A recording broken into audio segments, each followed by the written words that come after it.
நாழிகைகள் கதறலுடன் கடந்து செல்ல, நிலவனைத் தேடி செம்மலையின் மீது வந்து சேர்ந்த காடைக்குடி நண்பன் பரம்பினர் அனைவரின் உடல்களும் வெட்டப்பட்டு உருக்குலைந்து கிடப்பதையும், நிலவனும் இளங்கிரனும் இறந்து கிடப்பதைக் கண்டதும் அதிர்ந்து போனான்.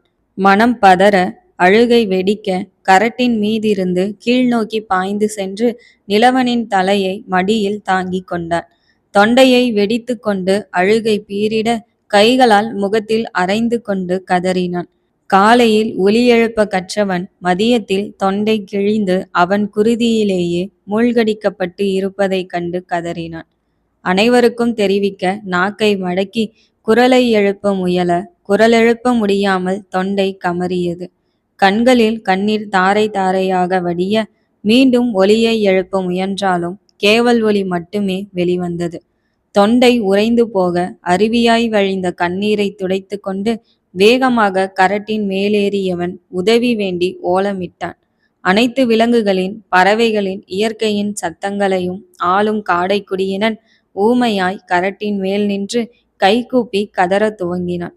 காடைக்குடியினன் கை அசைப்பதை தொலைவிலிருந்து பார்த்த வாரியனும் முடியனும் பதட்டத்துடன் ஓடி வந்தனர். பரம்பு வீரர்கள் அனைவரும் சிதறி கிடப்பதையும் நிலவனும் இளங்கிரனும் சரிந்து கிடப்பதையும் கண்ட கணத்தில் வாரியனின் உடல் சில்லிட்டு போனது.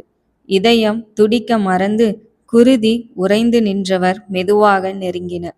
நிலவனின் முகம் சிதைந்தும் அவனது வாள் அவன் கழுத்திலேயே புதைக்கப்பட்டிருப்பதையும் கண்டதும் ஐயோ என்று கூக்குரலிட்டு உள்ளம் வெடிக்க கத்தினர். அவர்களைத் தொடர்ந்து பாரியும் பழையனும் கூடலனும் மற்றவர்களும் வந்து சேர பரம்பின் கதறல்கள் விண்ணை முட்டியது. கொடூரமாக சிதைக்கப்பட்ட பரம்பினரின் உடல்களை பார்த்த கணத்தில் பாரி கணுக்கணுவாய் நொறுங்கி போனான்.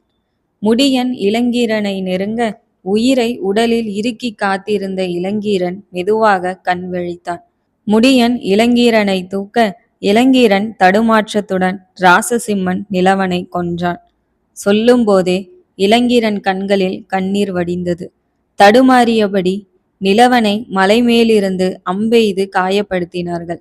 அதன் பின்னரே ராசசிம்மனால் வீழ்த்த முடிந்தது என கூற இளங்கிரனின் கண்கள் பெருமையால் மின்னியது.